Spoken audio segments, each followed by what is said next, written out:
Welcome to The Common Fan, your go-to podcast for SEC smack talk, top 25 game day predictions, and fan-first football takes in college or the NFL. Here is your host, Bryce Tillman. So grab a drink, pull up a chair, and let's talk ball. It's the midweek show on this fine Wednesday morning, coming to you live from The Common Fan. Well, not live. We're getting there. We're going to get there eventually. But it is another episode of The Common Fan. I'm your host, Bryce Tillman. Joining me, as always, Cameron Williams, a.k.a. Cam Boney, a.k.a. Cam Bone, Cam Magical, you name it. This guy's always here, and he is ready to talk some football for y'all today.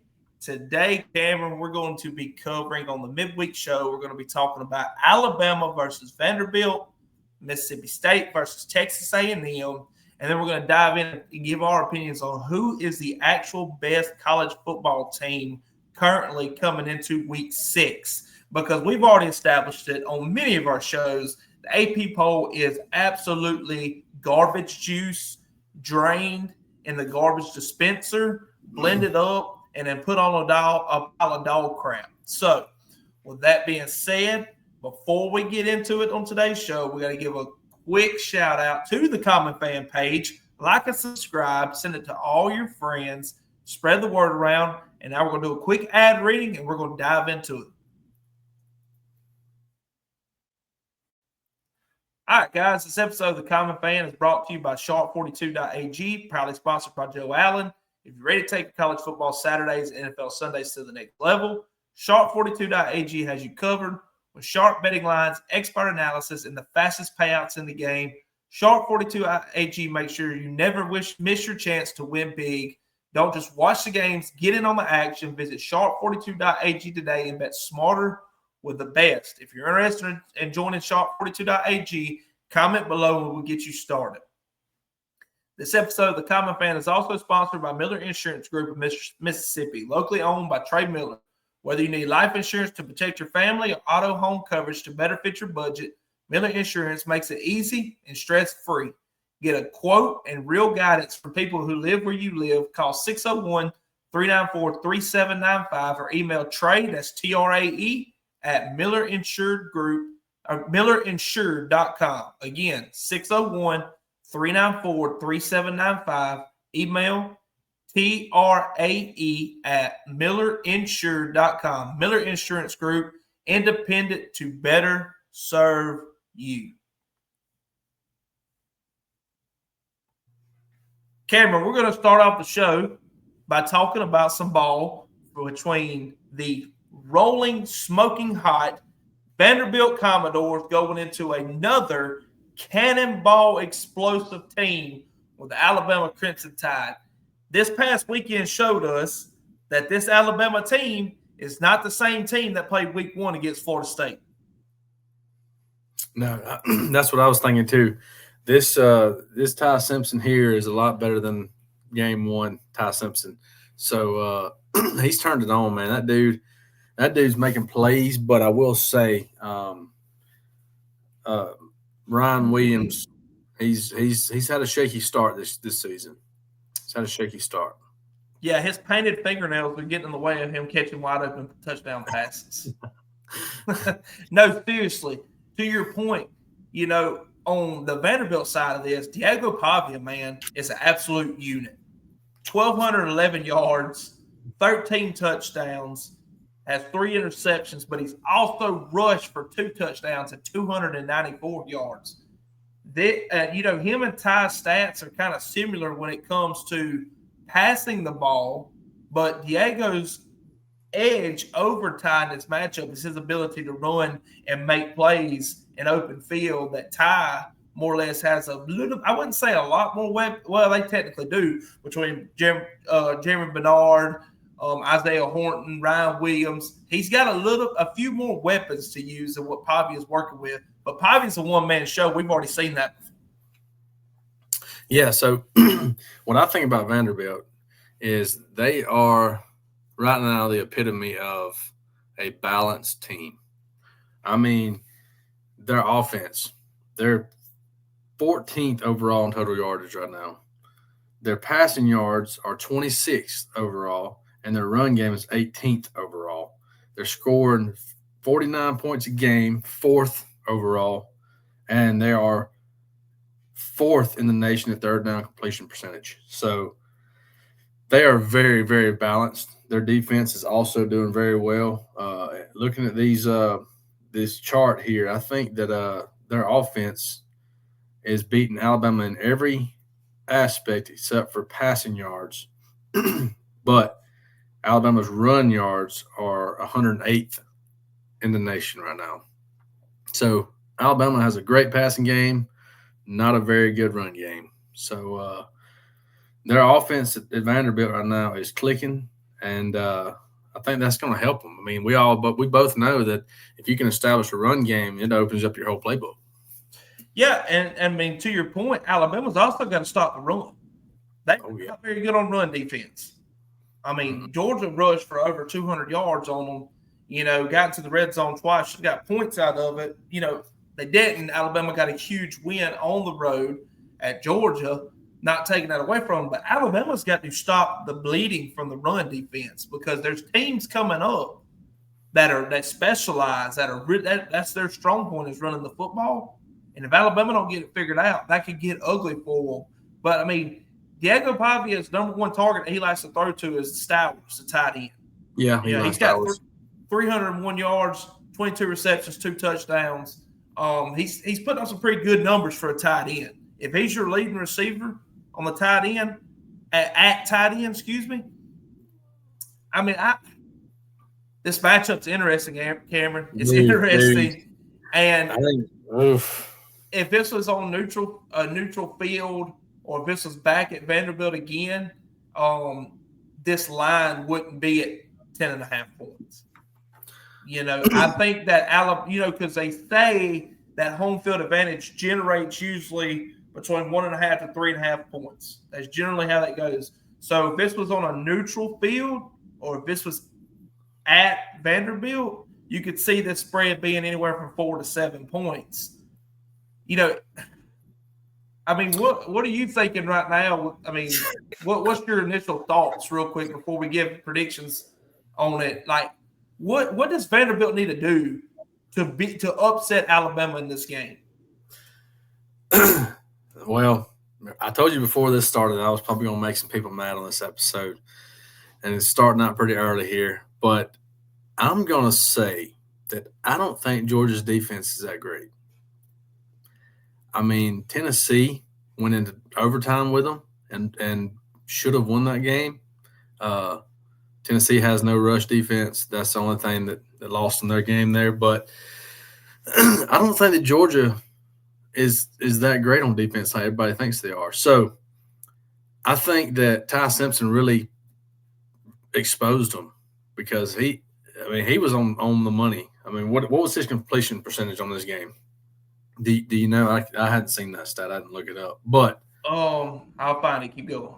Yeah, so what I want to get at is Alabama's 3-1. When they played someone who was balanced like Florida State, they could run like Diego. I mean, I'm not going to say Diego Pavia can run like Florida State's quarterback. What's his name? Slipped my mind. Castellanos. Castellanos. I'm not saying Diego can run like that, but that dude can hurt you on the ground too. I mean, he's a dog. But I think that Alabama, if Vanderbilt can somehow disrupt Ty Simpson's pass game, I think they got a chance, dude. I really do. So Ty Simpson was 24 for 38, 276 yards, 2 touchdowns with a QBR of 90.1. So yeah, but that dude's throwing 300-plus yards every game. I mean, besides the Georgia game, but he's putting up stats. He's throwing the ball well. Like I said, I think if Vanderbilt can somehow slow that pass game up, I think that Vanderbilt can have something for him. I really do. Yeah. I want to push back on that just a little bit. Not a lot, because I agree with what you're saying a lot. While I don't think Georgia's defense is as good as it has been in the past under Kirby Smart, I will say that it's better than Vanderbilt's. It's better than Vanderbilt's defense. Utah State put up 35 points on Vanderbilt. Now they did hold South Carolina at only 7 points with, Sellers being out. Virginia Tech putting up 20. I mean, Vanderbilt's, that's not saying that Vandy's defense is bad by any stretch of means. I just think that it's a little early for Vanderbilt to be comparing Vandy's defense to Georgia's defense. That's what I'm not saying that by no means. I'm not saying they're that elite. I'm just saying I don't think that Georgia's as good. So the only other team that Alabama's played, which they had a bye week last week, was Florida State that really hit them in the mouth. Yeah. So the only comparison is Georgia to Florida State right now, that with teams with a heartbeat. You know what I mean? So who got absolutely bullied by Virginia? Yeah, I'm getting that, because they're a very balanced team and they can move the ball, they can throw the ball, they can run the ball, whatever. But going back to that, Tennessee took Georgia into overtime and lost by one score, and should have won. Yeah. And Mississippi State, they're on a rebuild. I'm not saying they're that great, but they really took control of that first half against Tennessee. So, and Georgia was down 3 scores coming out of halftime against Tennessee. So, take that what you will. ESPN matchup predictor has Alabama with a 74.3% chance to win. Not gonna lie, that's a little high. That's a little much. Mm-hmm. That's a lot. I mean, do I think that Alabama's going to win this game? Yes, I do. But am I saying that they've got a 75% chance to win? Not ready to go there yet. Not ready to go. I'm not ready to go there yet. I would give this 55 to 60%, because Alabama's still sour about last year. But I will tell you this: Vanderbilt is going to play Alabama harder than they played anybody up to this point. Look, did you see Clark Lee's interview where the reporter was there? It was today, Tuesday press conference. There's a reporter in there, and he's talking about the last time. It's been a really long time since y'all went into – I know you know the history of your team. It's been a long time since you went to Alabama. Vanderbilt's winning Alabama 1. He looks at this guy, and he's like, I have no idea about Vanderbilt's history. He said, we're making our own history. He said, I had a reporter last week asking me, the last time that Vanderbilt scored – 70 points was in 1918. He said, and in my mind, I was going, what in the world kind of offense were they running in 1918 to score 70 points? He's like, were they running the up-tempo? Well, I mean, what were they doing? Wing D, veer left, veer right. So, while I do think that the ESPN matchup predictor is extremely high for Bama, the spread being at 10.5, I'm not comfortable with picking Bama to cover 10.5. And this could go one or two ways, Cameron. This is either going to be – it's not going to be a blowout. I don't think it's going to be a blowout. I think that it's going to be really close for Vandy to pull it out, or I think it's going to be within a touchdown. Bama pulls it out. And I could be way off in left field with this, guys. Maybe I am. The 56.5 sounds right for the over, because I don't think Alabama's just going to stop Pavia from just magically scoring. I mean, and I don't really think Vanderbilt can just shut down Ty Simpson and Jan Miller and them for 4 whole quarters. So, what a great game for this Saturday slate. Awesome game. But they whooped the absolute dog crap out of South Carolina. I mean, that's that. I know they're not that great this year, but that's an SEC team. I mean, they have a heartbeat. So, I think that Vanderbilt's offense is going to be, if they can score, they have a chance. If Alabama shuts Vandy's offense down, they're done. So I'm going with Alabama to win the game. And I'm going with Alabama winning this game. Give me, it's high scoring. I will say that. It's high scoring. Give me 45-38 Alabama. Ooh, that is pretty high. I wasn't going to go that high. I was going to go high, not that high. Well, the game that was high scoring like that last year between these two teams. What would the final end up being last year? Go ahead. Let me look that up. I'm going to go with Alabama on this one too, just because I feel like they're sour about last year, and it's in Tuscaloosa at Bryant-Denny. So I'm going to say it's going to be a 5-point game. It's going to be a 33-28 score game. Alabama. Ooh, 28? You think they hold Pavia to 28 points? Yeah, see, last year it was 40-35. It was 40-35 last year. I don't know, man. I don't know how to – I just know that I know that Alabama and Vanderbilt can score, but I feel like this is going to be one of those defense don't break kind of games. And I feel like it's going to come down to maybe some field goals flying around, stuff like that. Maybe. But who knows? I mean, Alabama's putting up 70 points a game, I feel like, but they're not. But it's intense. It's intense. Look, so the safe bet here is Alabama money line. But if you want to be an absolute dog, an absolute menace to society, you take Vanderbilt plus them points. You take Vandy plus them points, son. And if you if you took that scratch off ticket from the gas station and you had a quick $40, and you're like, well, this is great. What can I use this $40 on? Go be a dog and put it on Vandy money line if you bad. Go put it on Vandy money line. I ain't gonna lie to you, they probably listened to us last week and dropped easy money on Florida State, but everybody in the country thought that was going to happen, guys. Vegas got away rich Friday night. I don't want to. I can tell you the easiest money made was Notre Dame against Arkansas.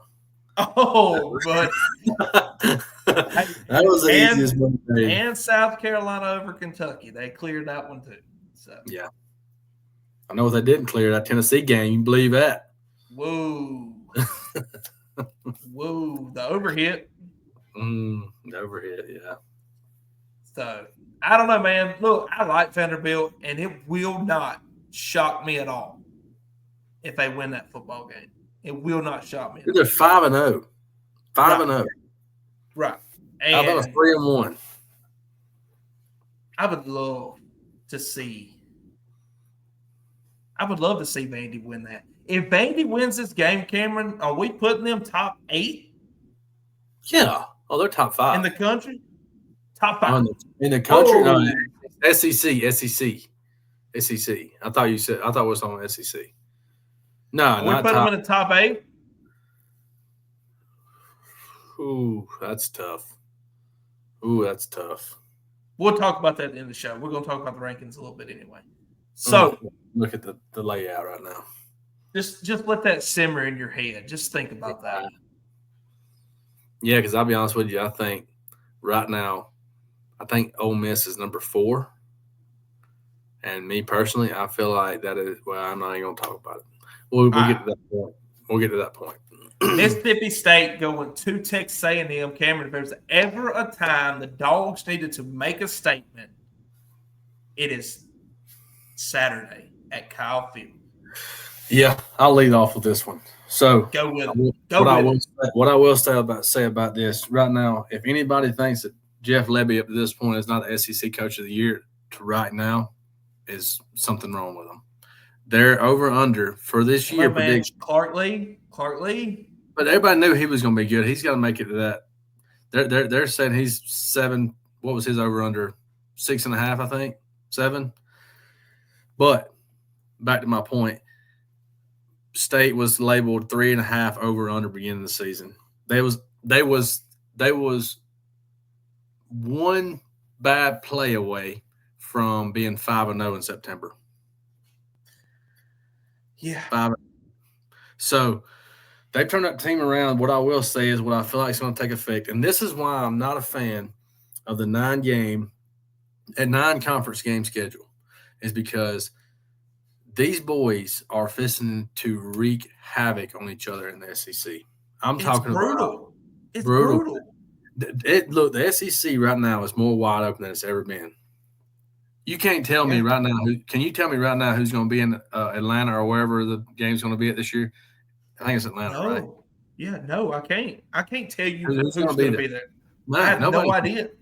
So with that being said, the SEC is wide open, and they are going to beat each other, and that's what's happened to Mississippi State. Tennessee was brutal. Offensive line down. We're down to a freshman left tackle. The injury reports, that's another thing. We don't know what these players are. Brendan Thompson went out. Isaac Smith went out. Kelly Jones went out. The best cornerback that was in the SEC last week that was rated. We had 5 key starters that go down, and we don't know. I don't know. No one is talking on X or nothing what their status is, and all Lebby can say is he's playing mind games just like Kiffin is. He says you'll get your report on Wednesday on the availability report. Yeah, fair enough. I mean, that's coaching. That's coaching. But so with that being said, our offensive line is struggling, and Blake Shapen has a tendency to hold the ball a little bit too long, trying to make a play. I get it, but at the same time, Shapen threw a bad pass the other day on Saturday, pick 6. Turned back around in a crucial moment, freshman left tackle, strip sack.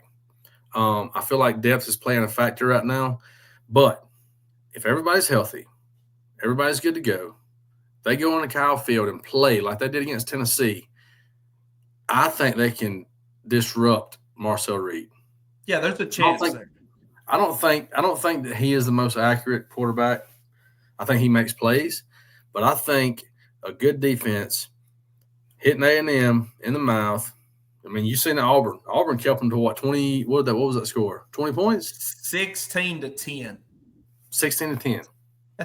With a team that's scoring, what, 60 points a game on average against Texas A&M. So I feel like State's they got a good defense if everybody's healthy. So I think they can go in there and disrupt A&M. And I like Lebby's play. If he wins the coin flip, he's taking the ball. He's not defending. He wants the ball. He wants to go in there, put the score points on the board. He wants to quieten the crowd and then control the ball, control the situations. I like that. So I like receiving the ball first on road games. I'm kind of with you on that one. I like doing that too. I like when they do that. Yeah. ESPN matchup predictor has this game at 78.9% towards Texas A&M. The spread is Texas A&M minus 14.5 with the over and under set at 55.5. Over and under is a little high to me. Thought that was a little high. Yeah. Do you think A&M's defense is better than, say, Tennessee, Mississippi State's played, or Arizona State's? Do I think that it's better than Arizona State's? Or Tennessee's? I mean, I'd say they were about the same. I think they're better. I think Texas A&M's defense is better. If it wasn't better before Saturday, buddy, I can promise you the stats are better now. You know, they had 7 sacks Saturday, which, anyway, we're not getting into that game. But Texas A&M's defense is not elite. It's about on par. I would say maybe a slight edge over Mississippi State's. I wouldn't say that they're just flat out better. But now I do think Texas A&M has a pretty good offense. But this is my take on what it's going to take for Mississippi State to win this. If they want to pull this upset against Texas A&M, you do the polar opposite of what Auburn did Saturday. You turn around and you hand that daggum football to Fluff Bothwell and you let him cook. You let him get 4 or 5 yards of carry, get a 3-yard carry here, get a 4-yard carry here. I don't care if you're running it on third down. I don't care if Blake Shapen don't throw a pass that whole game. Me neither. I don't care. I don't want him to throw a pass. I want him to hand that header off to Von Booth and Fluff Bothwell. If you want Thompson to get that football as a wide receiver, bring a jet sweep through there for all I care. But if it works, do not deviate away from it. That's what pisses me off about Hugh Freeze, man. He will not do it. Texas A&M done everything but give that game to Auburn Saturday. Gave it to him. Lebby run the ball. Fluff run over 100 yards on Tennessee's defense. destroyed. He was dominating Tennessee. And what happens on fourth quarter with 2 minutes to go? All he had to do is get to 40-yard line to kick a field goal to win it. What does he do? 3 and out on passes with 3 timeouts. Why didn't he run the ball? The run game was dominant. Terrible. That. And I'm telling you, Texas A&M's going to throw some funky blitzes in there. They watched the film from what Oklahoma did to Auburn, and they threw some funky blitzes in there, and I expect them to do the same thing to Shapen. You know how you avoid that, Cameron? Run that them outside zones to fluff Bothwell. That's how you avoid that. Jet sweeps, a little play action to your tight end. If that's what's there. You know what I mean? A little flank pass to the outside, a little wheel route from Fluff. I'd love to see Fluff Bothwell run a wheel route, catch about a 30-yard pass, and get an open field. Touchdown is what it is. Running people over 230 pounds. Mississippi State's run defense is not the worst. No, not the worst. But it needs to be better this game because Le'Veon Moss is a dog. Yeah, I agree. He's really good. I think if Mississippi State wants to keep this a ball game, you turn around, you hand the freaking football off. And if you don't, you start trying to depend on Shapen, I'm worried that this would get out of hand real quick. All right? I'm taking Mississippi State in the spread in this game. Oh, just the spread. I'm not taking them to win the game. I'm taking them in the spread. I mean, that's a smart move. I don't think Texas A&M covers a 15-point spread on them because I think Mississippi State's got so much fight in them and they don't give up that I think they'll carry this all the way to about probably 7-8 minutes left in the fourth quarter and, kind of be in a 3-4 point range with Texas A&M. And I'm just scared that Shapen will give up. And a 3 and out at a crucial time, just like we just seen this past – right? I mean, you got to be in the same boat, right? Show me. Before I can decide if you're going to do it, you got to show me. That which they already have showed you with Arizona State. But do you kind of feel like they showed feel like that was did it feel like a little bit of just a busted coverage in that Arizona State game to get that win? I mean, a win's a win. I'm not taking it away. I'm just saying, do you think A&M would lose the same way is what I'm asking? A&M, no. They're not. I mean, they've seen that movie before. Arizona State, no, they're not as good as they was. But they beat Baylor. They beat Baylor. Hot. But here's what and they beat TCU. TCU. Beat TCU. So, with that being said, I feel like, yes, that was a blown coverage because it was proven. There was a safety blitz and the safety tripped against on Seydou Traore. But at the same time, Mississippi State went up 21 to nothing until 1 minute left to go in the game where they kicked the field goal. It was 21-3 at halftime. So, no, they can get on top of you. The problem with Mississippi State is that when they get the lead, they get comfortable.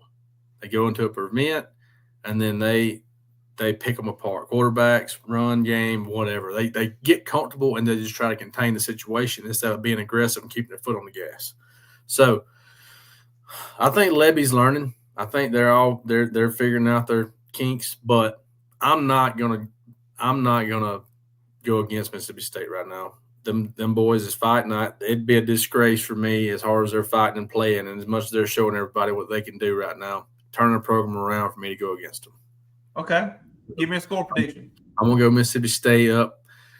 They're gonna win by 2 points. It's gonna be a little high score, and it's gonna be a 45-43 Mississippi State. Okay. I hope you're right. I want to see Mississippi State win, man. I do. I really do. I don't think so, but I hope so. This is interesting to look about the line right here. It opened at the over at 58.5, and now it's down to 55.5. But it opened with Texas A&M minus 13.5, and it's went up to minus 14.5. That's got to be due to the injuries, I'm assuming, on Mississippi State's side. Yeah, I don't have it. I don't have A&M covering. I don't have them covering the spread. But I do. I think A&M wins this. I think they win the ball game 34-24. I think it'll be a 10-point game.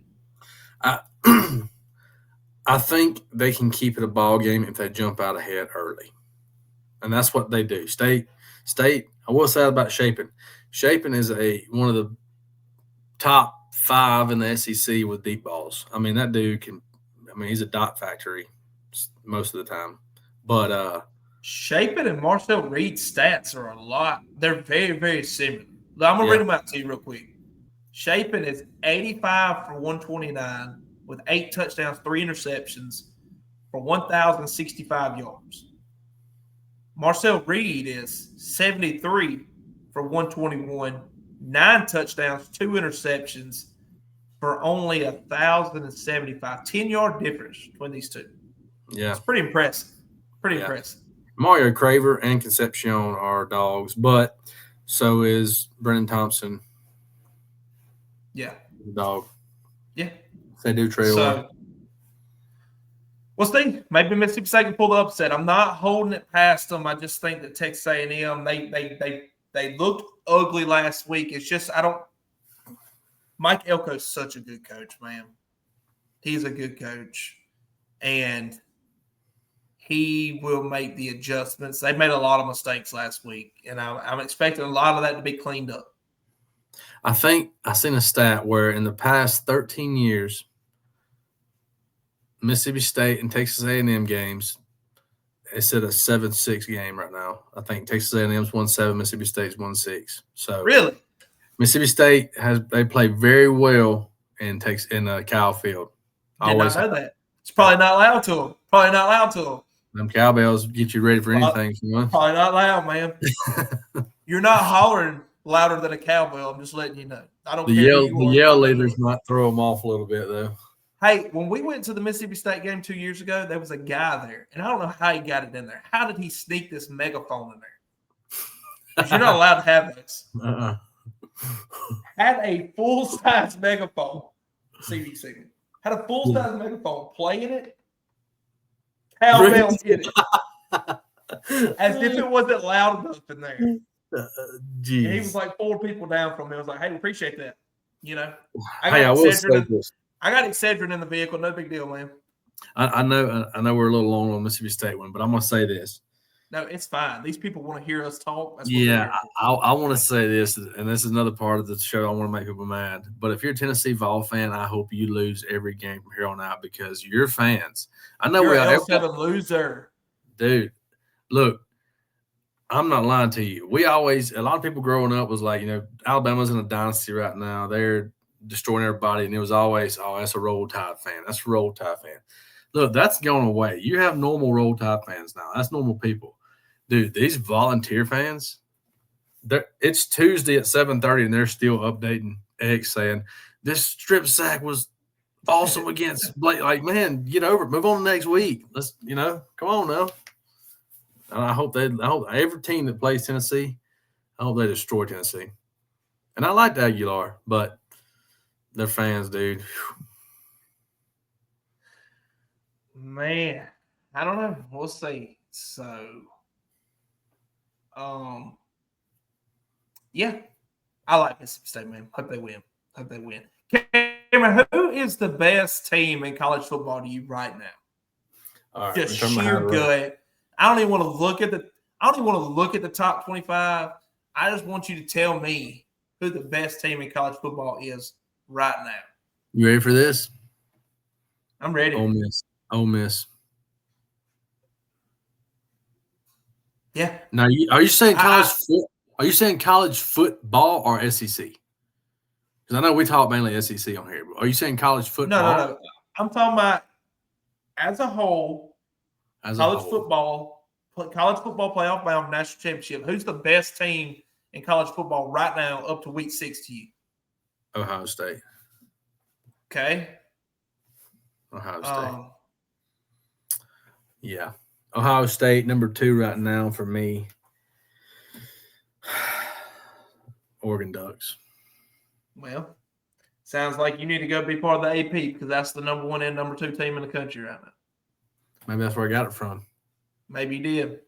Maybe you need to be a little bit more original. You need to be a little bit more original. I mean, that when I'm looking at these games, and I will say their schedules are not anything compared to the SEC.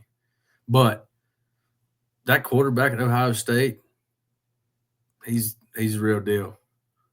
Dante Moore at Oregon. My preseason Heisman winner, by the way, if you remember that. Dante Moore, I remember that. He's a dog. He is a dog. I think the Miami Hurricanes are the best team in the country right now. I think they're number 3. And my sheer so does the AP poll. Jeez, look, maybe I am part of them. Okay, we need to call them from now on. The Common Fan Podcast will refer to the AP poll as the Camboni poll. No, I'm not. No, because I wouldn't have Arizona State at 25th and not rank Mississippi State by losing 7 points in overtime. Tennessee, number 15th, who beat number 12 Arizona State. That's stupid. That's fair. What about them? What about them just all of a sudden ranking Virginia just because they beat Florida State? Give me a break. Give me a break. Florida State. What a joke. Dude, Florida State, that's one of them trap games because Florida State did not look anything like they have the past few weeks. Maybe they was like maybe that was one of them trap games where they come in too confident and that's one of them humble pies. And now from here on out, they're going to be Gus Malzahn's he will do that. I promise. I lived with him for, lived with watching him every football game for 12 years. So I like Miami, dude. You're not going to convince me that there's even a better quarterback in this country than Carson Beck right now. But I do know this. I don't want to hear it. C.J. Daniels, Carson Beck.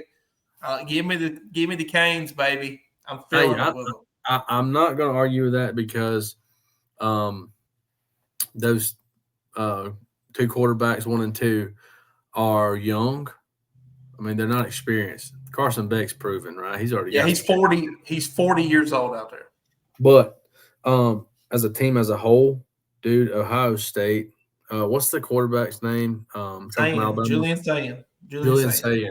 Dude, I think next year, if he's playing like he is right now, that could be your Heisman candidate. Stud. He's a stud. I mean, he's got one of the most beautiful deep balls I've ever seen in my life. You know who else is a stud?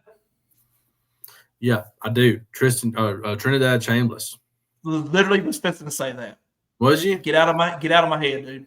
Get out of my freaking head. Dude, look, I'm a State fan, and I'm going to say this. I'm pulling for them ribs right now. Dude, Trinidad Chambliss is making me a believer. Hey, is Drew Aller absolute cheeks or what? Oh, dude, look at that interception to the guy. Cheeks, buddy. Cheeks. Yeah, I was never a big Drew guy, Aller fan, but he proved me why with that interception. Like, the dude didn't even have to jump down the sideline in a crucial, what was that, overtime? Crucial play? Right, let's just throw a pick right here, end it. Trinidad Chambliss, though, if Lane Kiffin is dumb, and I don't think he is, he'll pull Trinidad Chambliss out and put in Austin Simmons, and I don't think he's going to do that. I don't think he's going to. No, Trinidad Chambliss he's the starting quarterback at Ole Miss now. He's the hot hand, man. You can't pull him from that. Ever. And I don't care if he would have lost that game by a touchdown the other night. Dude, and Ole Miss has the easiest schedule in the SEC. Brother, they got to play Oklahoma still. They still got to play Georgia. Okay. Let's look. Pull it up.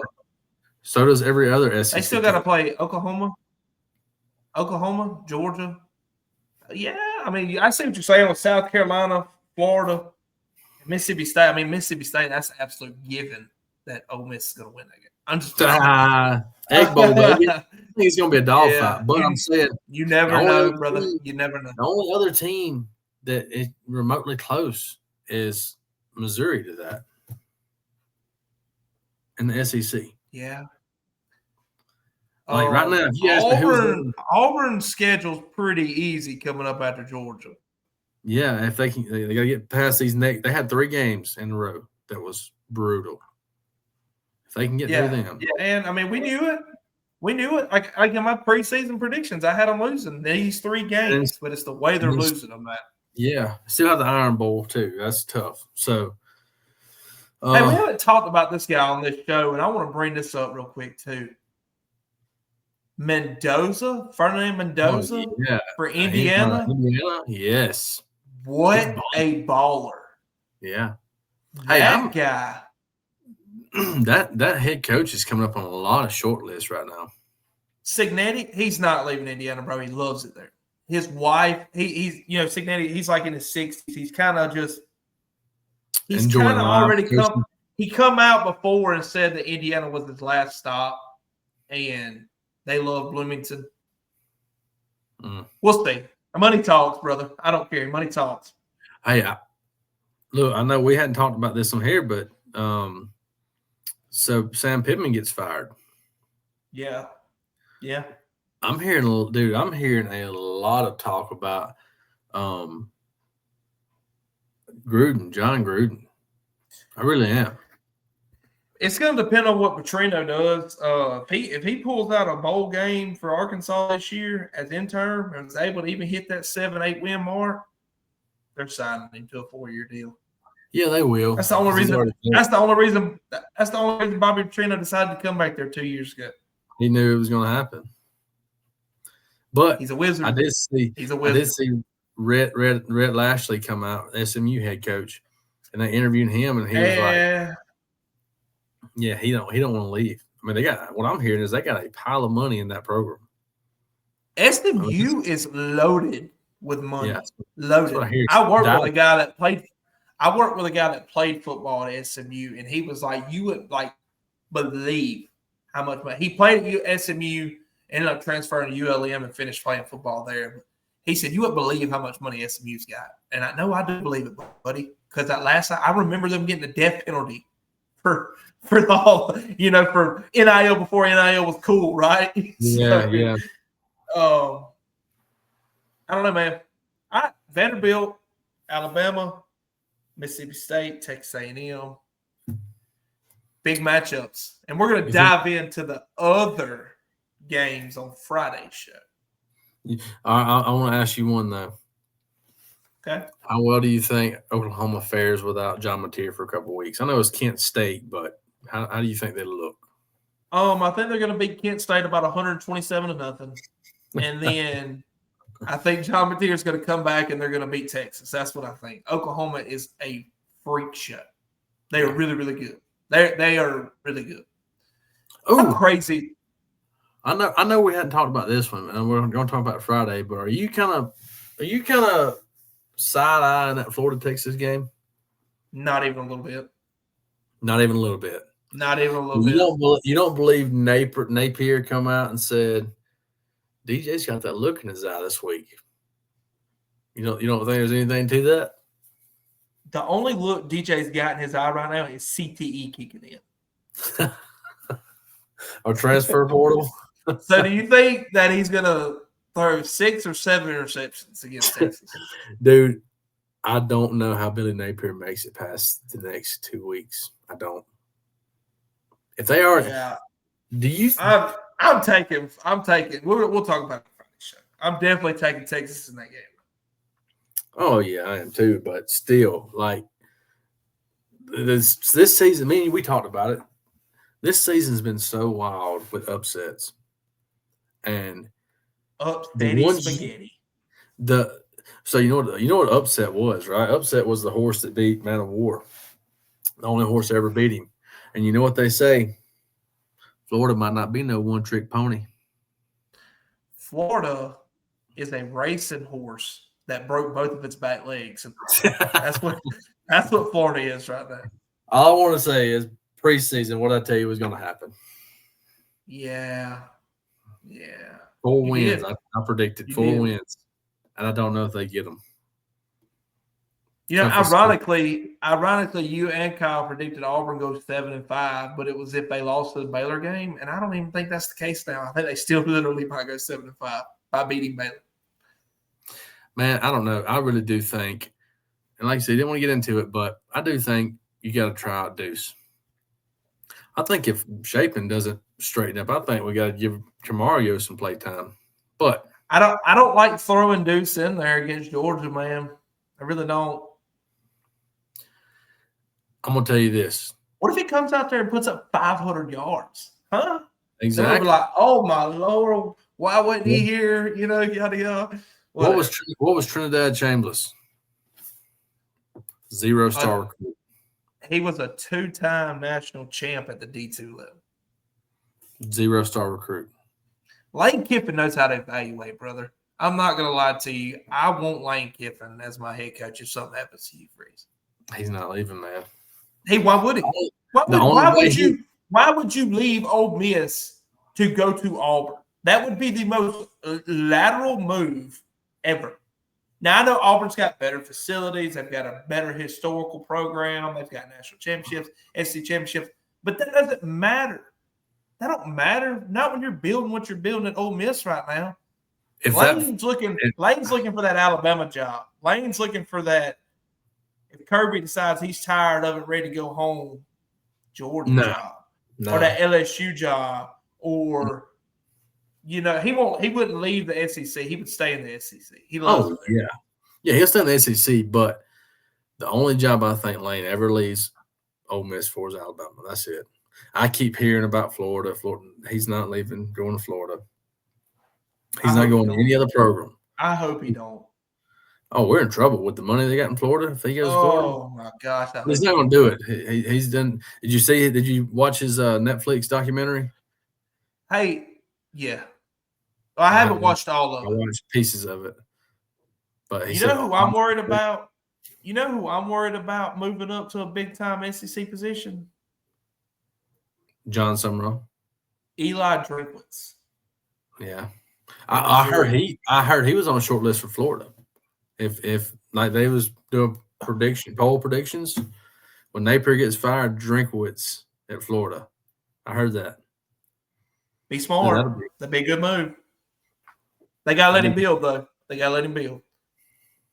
So, all right, Cameron, that's it. We've rambled on long enough, guys. We appreciate y'all hopping on and checking the show out. Please like and subscribe. We will see y'all Friday morning. Drop a question you want to answer. Drop us a question you want to answer Friday. Drop a dadgum question in the comments. Colt Merritt. Colt Merritt texted me all weekend talking about LSU's winning. I'm going to come on the show and talk to y'all since y'all picked on this. Then he ghosted me. Oh. All right, guys. We'll see y'all Friday. Appreciate it. Peace out. You've been listening to The Common Fan. See y'all next time. Same time, same tailgate.